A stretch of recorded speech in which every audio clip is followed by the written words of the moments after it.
In society, everyone has the right to lead his or her life accordingly without any discrimination. These days, the most prevalent discrimination is gender inequality. In this century, women and men enjoy the same privileges. The perception is changing slowly but steadily. Gender equality can only be achieved when both male and female individuals are treated similarly. Did everyone knows? What is gender equality? Gender equality is defined as the equality of power and opportunity for men and women in all aspects of life. So, what are the causes of gender inequality? Gender prejudice and resulting gender discrimination begin in childhood. From the moment they're born, girls and boys face unequal gender norms regarding expectations and access to resources and opportunities, with lifelong consequences, in their homes, schools and communities. Firstly, lack of employment equality. As we already know, only a few countries give women the same legal rights as men. Besides, gender prejudice. Also the causes of gender inequality.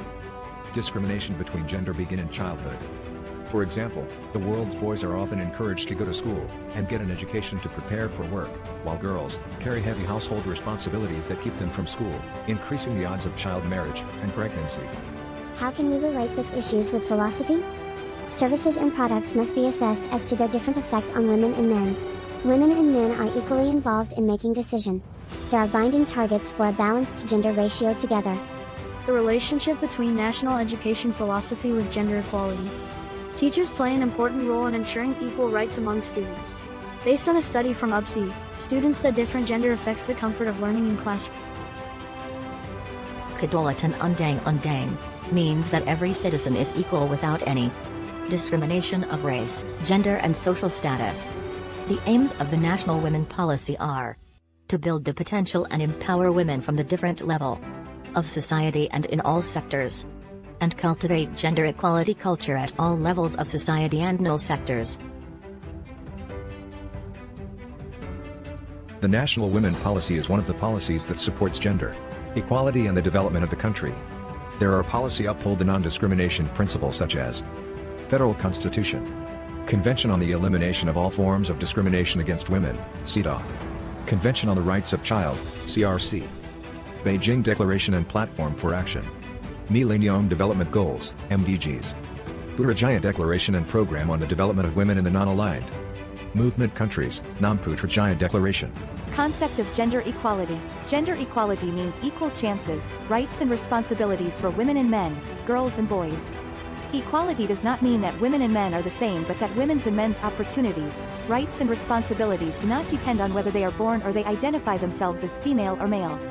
Equality between women and men is seen both as a human rights issue and as an essential condition for, and indicator of, continuous people-centered development.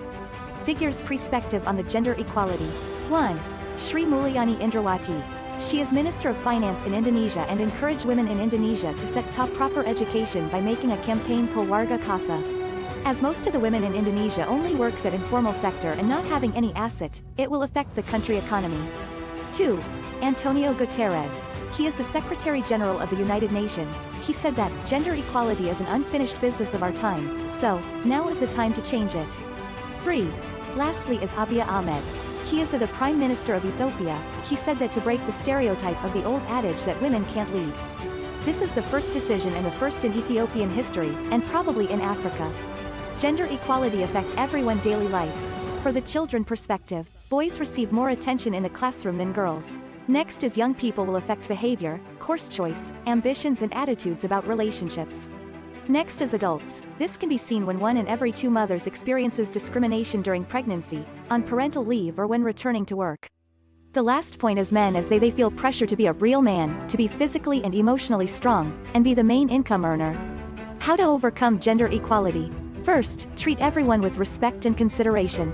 Second, give women and men the authority to perform in power. Third, raise aspirations of girls and their power. Fourth, teach children to respect each other. Fifth, give freedom equally. Conclusion. Gender equality is when people of all genders have equal rights, responsibilities and opportunities. We need gender equality urgently. Gender equality prevents violence against women and children. Societies that value women and men as equal are safer and healthier. Gender equality is a human right.